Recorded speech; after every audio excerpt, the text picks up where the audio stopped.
If you are distressed by anything external, the pain is not due to thing itself, but to your estimate of it. And this you have the power to revoke at any moment. Marcus Aurelius. Everything can be taken from man but the last of human freedoms. To choose one's attitude in any given set of circumstances. To choose one's own way. Viktor Frankl. Now the last one will be a bit funny, but it really makes sense. Imagine smiling after a slap in the face. Then think of doing it 24 hours a day. Marcus Zusak. One of the most common traits of successful people is resilience. They don't get discouraged by difficulties. When they are striving for their dreams, their goals, and something bad happens when they fail, they simply get back up and they keep pushing. Unfortunately, most people have a totally different attitude. When something negative happens, they get discouraged and they give up. Now, I believe that successful people are a little bit like Stoics.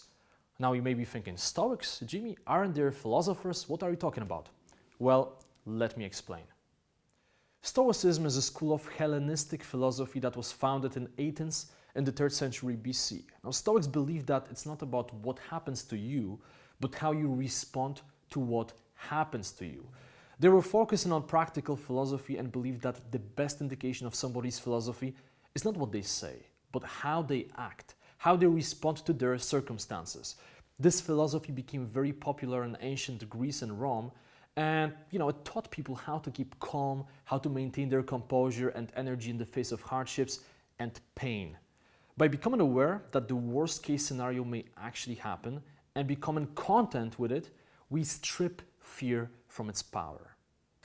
Now, this is a very powerful way of thinking because it's not about what happens to you, it's not about circumstances, but how you handle those circumstances. Now, Stoicism is really powerful because it focuses on the real life. It gives you a set of tools that you can implement in order to make yourself more successful, to be more resilient. So whenever something bad happens to you, you can handle it like a warrior. Now, I don't want to delve into details about Stoicism.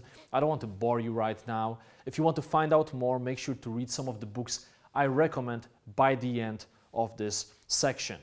So there are 2 strategies I would recommend you to implement in order to learn how to be more resilient. First of all, define the nightmare. Define the worst case scenario. Now, at this point, I would like to give credit to Tim Ferriss because I learned most of this stuff from him. Essentially, we humans tend to overestimate the detrimental outcomes of certain situations, right? So, for example, you want to set up a business and you need to quit your job in order to do it. In your head, you'll have all of those scenarios. What will happen if you fail? You'll probably end up on the street. You'll be homeless and you'll never be successful again. But the reality is that even if you don't succeed in that particular business, there will be loads of solutions for you. And probably you'll be able to get another job anyway. So essentially, when we don't define our fear, when we are just pondering about it without defining it in a very clear way, that's when the fear can destroy your dreams because it inhibits you from taking important, bold actions. Why? Because you're simply afraid. Let's face it. So Tim Ferriss always says that you should define your nightmare. Literally take a piece of paper, think about that bold action you want to take and ask yourself, what is the worst thing that can happen? But really think about it. What is the worst thing that can happen? And be very honest with yourself and take your time to think about it. And jot it down in excruciating detail. And then ask yourself, if this happens, what can I do to repair the damage? What solutions do I have? And initially you may be thinking, well, probably there are not too many solutions, I'll be dead. That's it, right? But when you really ponder about it strong enough, if you put some effort, you will come up with some solutions. So going back to that example with business, well, if you fail at business, you can probably get another job. You can probably start another business. You can probably sell your car, sell your, PCs, sell whatever and get some money and keep going and maybe build another business or get a job. There are many solutions, right? I don't want to delve into this too deep, but I think that you get the point. So essentially, when you really analyze your nightmare, it becomes less scary because clarity is power. We humans tend to be very afraid of things that we don't know. So when you define that worst case scenario in excruciating detail, when you think about the solutions you will have if something goes wrong, you'll feel much better and you'll increase the probability of actually taking action. At the same time, think about the upside of taking that bold action. What is the potential benefit? Because what you will realize is that when you compare the potential risk to potential benefit, usually the benefit is 10 times bigger, all right? So there's a small risk involved. You can repair it if you have to, but the benefit can be tremendous. You can set that company that will bring you millions of dollars, will give you more mobility, more freedom, time to spend with your family, for example, time to spend on your passions, your other dreams. So really do it. It's a very powerful exercise. Now, the second strategy I recommend is to simply toughen yourself up. Really, as simple as that. Toughen yourself up. Take a cold shower from time to time. If you live close to your office, maybe 1-2 kilometers away, don't take your car for a couple of days. Walk to your office, walk back home. It's going to be a bit uncomfortable, but do it.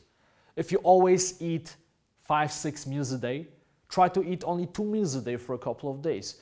Toughen yourself up. Find those ways to toughen yourself up, to feel a little bit uncomfortable from time to time. Now you may be thinking, why would I do it if I don't have to? Well, that's the point. You should do it because you show to yourself that you can handle those situations. Now, deep inside, we think that if we lose some of the things in our lives will end, okay? That's it. If you lose some of the stuff you have in your life will be over. But the reality is that as humans, we can adjust to new environment very easily. I mean, right now you could lose all your money and probably for a couple of weeks you would be devastated. But after a few weeks, you would get used to it. You would get used to eating beans every single day. And by the way, I'm speaking from experience. I had those situations in the past. So we get used to those things. We can get used to anything. So it's important to show to yourself that if something bad happens, you will be able to handle it. And when you perform those uncomfortable challenges, when you stop eating certain types of food, when you start taking cold showers, for example, you do those small things, you show to yourself that, hey, you can handle it. And as a result, you also build your level of confidence because you see that, you can trust in yourself. You can handle those situations.